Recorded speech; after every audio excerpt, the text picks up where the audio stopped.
अभी मेरे साथ हैं महागठबंधन के सबसे महत्वपूर्ण घटक दल हम के राष्ट्रीय अध्यक्ष जीतन राम मांझी जी। मांझी जी, आप महागठबंधन के सबसे महत्वपूर्ण घटक दल हैं, बड़े नेता हैं आप।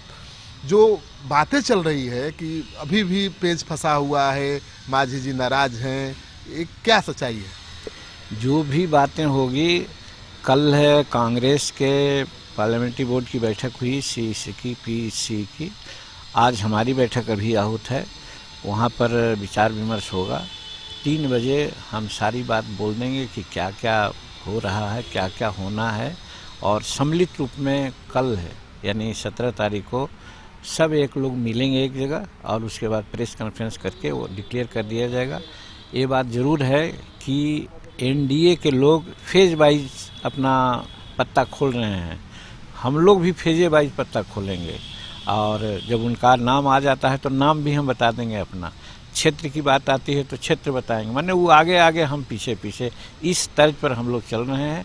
और बाकी क्या है क्या न है 3 बजे आप लोगों से बात करेंगे। लेकिन सर, ये खबर लीक हो गई है कि जीतन राम मांझी जी को 3 सीटें मिल गई हैं। नालंदा मिल गई है सीट, औरंगाबाद सीट मिल गई है, गया सीट मिल गई है।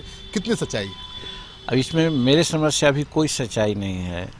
ये झूठ है। हम इसको झूठ या सच कैसे कहें जब हमको जानकारी नहीं है, या फिर जब अधिकृत रूप में कुछ बात करनी है हमारे नेता लोग करेंगे तो फिर हम अपने मुंह से इस बात को क्यों बोलेंगे। इसलिए हम उसको नहीं बोलेंगे। ये बात है, कुछ पेच की बात अगर है तो पार्लियामेंट्री बोर्ड की बैठक हमारी होगी, उसके बाद आप लोगों को हम खुलासा करेंगे। सर मला करेंगे, हम चुनाव नहीं लड़ेंगे, इतना नाराज हो गए हैं। कोई ज़रूरी नहीं है कि नाराज़गी के चलते ही वो बोल रहे हों। हो सकता है जो सीट उनको नवाजा जा रहा है वो सीट पर असहज वो महसूस करते हों और उनके दिमाग में होगा कि साहब अगर हम हार गए तो बेइज्जती होगी, इसलिए हम अपने कार्यकर्ता को वहाँ लड़ावेंगे। जीत गए तो ठीक, हार गए तो कोई बात नहीं। और फिर पार्लियामेंट चुनाव के बाद भी तो और बहुत सी चीज़ है। और संगठन में रह करके, महागठबंधन में रह करके मजबूती के लिए घर घर गांव-गांव मीटिंग करना चाह रहे हैं, डिक्लेयर किए हैं।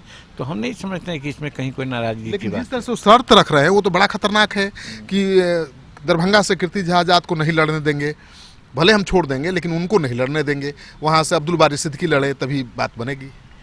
इसकी बात हमने को मालूम नहीं है। ठीक है, इस तरह का शर्त ये ज़्यादा आप लोग जानते हैं और इस शर्त है कि नहीं हम उन्होंने पूरा इंटरव्यू दिया है सर। नहीं, हमको न मालूम है। नहीं सर, ठीक है, ऐसा दिया है तो नहीं, वो इसके बारे में हम कुछ नहीं कर सकते हैं क्योंकि जिसकी की जानकारी नहीं है उसके बारे में हम क्यों बोलें। सर 3 सीट पर आप मान जाएंगे? अभी 3 बजे आपसे हमसे बात करना है, 3 बजे हमसे पूछिएगा इस संबंध में। रालोसपा से 1 सीट ज्यादा चाहिए ना सर? अब वो भी उसी समय कहेंगे, क्योंकि बहुत सारी बातें बोल चुके हैं। अब बार बार एक ही बात को कितना बार बोलना चाहिए। 3 बजे सारे आप लोगों का संशय है उसका समाधान हो जाएगा। आपके पार्टी के नेता भी टिकट नहीं मिलने से दुखी हैं, नाराज हैं। महाचंद्र जी दुखी है, अभी आए थे मिलने ना। कोई भी हमारे के यहाँ नाराज नहीं है। हमारे के यहाँ लोग सत्ता और पद के लिए नहीं आए हैं, व्यवस्था चेंज के लिए आए हैं। हमारा जो हिंदुस्तानी अवाम मोर्चा सेकुलर का है कि गरीबी हटाओ और हिंदुस्तान और बिहार के गरीब एक हो, इसकी चर्चा पर सब लोग आमादा हैं। और जो 34 निर्णय मुख्यमंत्री के हैसियत लिया गया था जीतन मांझी के कैबिनेट में, उसके अनुपालन के लिए लोग आमादित हैं। और वैसी परिस्थिति में सबकी चाहत है कि हम लड़ेंगे। कोई ज़रूरत नहीं कि सबको सीट मिल जाए। इसके बावजूद भी हमारे यहाँ इतना कर्मठ लोग हैं कि सीट न भी मिलने की स्थिति में हमारे साथ रहेंगे, कोई भी क्षुब्ध नहीं। आज की तारीख में चुनाव में धन बल बाहुबल का बहुत इस्तेमाल हो रहा है। मांझी जी कैसे चुनाव लड़ेंगे जिनके पास ना धन है ना बाहुबल है? यही प्रश्न हुआ था जब 2015 जून में हम हिंदुस्तानी अवाम मोर्चा सेकुलर बनाया था, तो प्रश्न हुआ था और लोग उदाहरण देते थे कि डॉक्टर जगन्नाथ मिश्रा ऐसे कई एक सालों तक मुख्यमंत्री रहे, पैसा की कोई कमी नहीं, उन्होंने दल बनाया और तुरंत 6 महीना के अंदर उनका दल खत्म हो गया। तो जीतन मांझी कौन गली का घीत की है, ये 4 महीना में टूट जाएगा।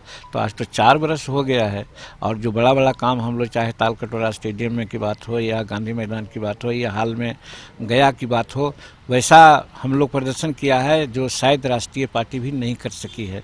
तो कहने का मतलब कि हमारे यहाँ पैसा की बात नहीं है, मनोबल है, इच्छा है, इरादा है और नेक इरादा से चलते हैं तो पैसा फॉलो करता है। हमारे कार्यकर्ता ही दे देते हैं जिसके चलते सारा काम। तो उसी तरह से मान सम्मानजनक समझौता भी तो होना चाहिए। अब वो बात है या न है वो 3 बजे के बाद बोलेंगे हम। स्टैंड बदल गया क्या सर? नहीं, वो एकदम 3 बजे के बाद बोलेंगे, अभी कुछ नहीं बोलना है।